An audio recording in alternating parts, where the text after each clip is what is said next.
Okay, now back to the action on track at Washougal, our 30-second board with hot topics. I mentioned the podium speech from Haiden Deegan. Let's just show it to you right here. Those last few laps, I'm putting my heart into this thing, baby. And man, it's nerve-wracking, and I'm sure it's nerve-wracking for Hunter too. He's supposed to be winning these things, and I'm glad I could put the American up front for all the fans. Oh yeah, a little bit of mustard on it, a little bit of spice. This is what the Deegans do. They're marketing masters. I don't even know if this is what they truly feel from the heart, but they know how to get people talking. What was your reaction when you heard this, JT? Well, I just see the confidence growing, and it's also a little bit of bulletin board material for Hunter Lawrence, right? If you're going into a couple of weekends off and maybe you're trying to heal up a little bit, but trying to recharge the batteries and get motivated again, you watch comments like that and you're like, hold on a second. I won a lot of these races, and I think most people have considered me the best rider to this point. So let's relax. It sets up great. I love it. I'm here for the entertainment side of it, but I don't think that Hunter Lawrence would love those comments so much, because I truly don't feel that Hunter Lawrence is all that nervous, and I don't think he believes he is either. So I'm here for it. I love it, but I like the rivalry that's setting up between the two as well. And Hunter's been dealing with rib injuries on and off all summer long, so that doesn't make it much easier on him. And then you look at the points. It is a 3-point gap only now for Hunter over Haiden Deegan. And of course, we have to mention that a lot of this is because 2 incidents out of his control, a first turn crash and a bike problem in back-to-back motos. That's why the points are so close. But now they are what they are.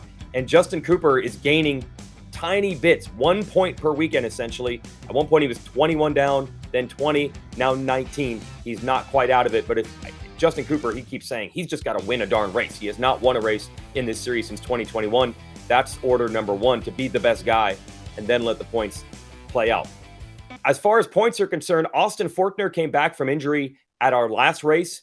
Maybe a last-ditch bid to get into the SMX playoffs. That was almost worst-case scenario at Washougal. A first-turn crash, eerily similar to what took him out almost for the season in Anaheim 1. He gets up, he comes all the way back in JT. He scores 21st place, 0 points for a tremendous effort. Yeah, and you know that you're not going to get many points in a situation like that. And at this, this stage of the series, other than the SMX playoffs, the points have gotten away from you anyway. I think it showed a lot of grit and determination on his part. And for him, he's had a lot of adversity. And I think everybody's looking at how is he going to handle this mentally, these setbacks. Does he have the determination to keep going? It showed a lot to me. I thought it was a great ride. You could see there are some pictures floating around out there of how damaged his side was. Looked like he took a tire to the side, just took all the skin off. But yet there he was fighting through traffic, battling just to do the 35-minute race. So to me, it was about all the other stuff. I don't care about the result. I don't care what his lap times were. It was that he was willing to get up in pain and go out there and ride anyway. That kind of stuff goes a long way for me, and I bet it does for Mitch Payton as well. He did come back and get a few points better in Moto number 2. And we had other riders returning to the track. Headlining this for me, Colt Nichols, who's doing this for SMX points. And boy, did he score a ton. 10th place in the motos. I was impressed. I didn't think he had this in him coming off the couch. Well done, Colt.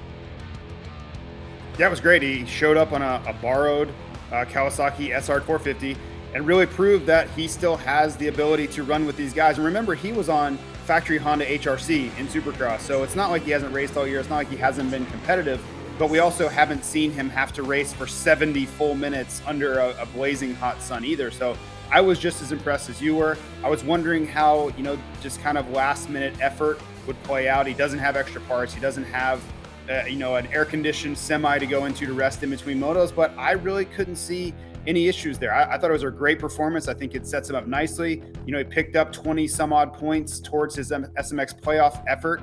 And for me, it was all around a success. We'll get to those points in a little bit. You see just how critical it was for both Nichols and also Josh Hill, who scratched out a few points as well in his return to racing for the weekend. No return here. Every track we go to, it doesn't matter. All the demographics, they love Aaron Plessinger. Let's roll his podium speech, and then you can react, because you were the one there asking him the questions. I really don't know what I was doing in that first moto. I mean, and then that second moto was a miracle ride. I mean, I don't know where it came from. I got to thank the Lord for that one, because it came out of nowhere. And 2 great starts with the red flag too. And I mean, man, these fans, when I was out in the lead, I can't even explain it. They had me almost not hear my bike, and it's crazy, man. I feel like I'm a local up here, and I mean, these fans, I can't thank them enough. Oh yeah, AP led a bunch of laps in second moto, got third in it. That was incredible.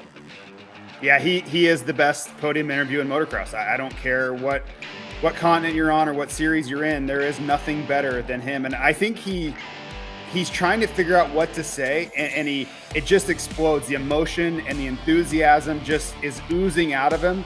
And for us, it's amazing. The crowd is going crazy. You can tell he's not faking it. This is just who he is. And that second moto, for him to lead laps, I think was such a revelation. And he felt, I was thinking Detroit again. Go back to Detroit Supercross. That's exactly where my mind went, was all of that exuberation. Everybody was cheering for him. The crowd was going crazy all the way around the track. And he held on to the podium, right? I'm sure that a rider like Jason Anderson probably wanted to get around him. But for everybody who was there, I think it's impossible to not cheer for Aaron Plessinger. I just don't know what you could ever look at him and say, yeah, I don't want to cheer for that guy. But he adds so much to the sport. He really brings the entire enthusiasm level up over at the podium. And for me, selfishly, I'm cheering for him to be on the podium every single moto. He told me after the race he couldn't hear you. It was so loud. He just came up with some words to say because he had no idea what you asked him. Yeah. And that's probably for the best. There was nothing that I was going to ask him that was going to be so insightful that I would want him to do anything but what he did. That was great. The next day after Washougal, Alpine Stars actually held a ride day. Kind of the same reason Yamaha rolled out that 50th anniversary look. Everyone wants the photos and the videos with the beautiful tree-lined backdrop of Washougal.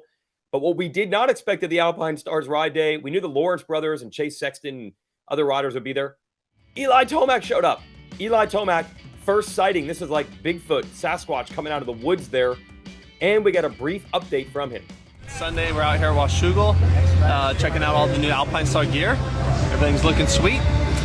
And yeah, update on myself is I've just been working on physical therapy, getting this Achilles back to what I think is going to be 100%. So far, it's going really well. I'd say I'm a few weeks ahead of protocol. So for me, it's been great. Great recovery so far. And I think there's more racing in my future. And now some breaking news. Wednesday night, late Wednesday at their national dealer show, Yamaha and Tomac announcing that Eli will be back for racing in 2024. They don't specifically say what series that's going to be, but I think it's safe to presume this will begin with Monster Energy Supercross in Anaheim, and then we'll see about motocross and super motocross after that. But as Eli summed it up, he just wanted to be clear that the last memories that people have of Eli Tomac on a motorcycle will not be him riding off the track with a ruptured Achilles.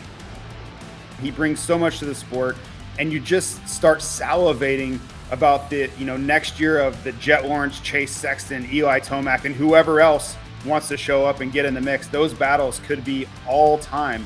I start thinking about the 2006 season between Ricky Carmichael, James Stewart, and Chad Reed. We have a possibility of something like that shaping up. So at least not losing a champion yet is great news, but then I start to think about the real battles that could shape up on top of that. Yeah, speaking of champion, there's been so much talk about Jett Lawrence and the perfect season. Let's not forget there is a title on the line, and points-wise, he is getting dangerously close to the 100-point advantage over second-place Dylan Ferrandis. And if he does that at the end of the day, Unadilla, he's going to be your champ with 2 whole races to go. Yeah, it's been an incredible season, and every accolade you want to give to the kid, he deserves, right? And that conversation of the perfect season is ramping up more and more. But oh yeah, there is, as you mentioned, a championship still at stake here.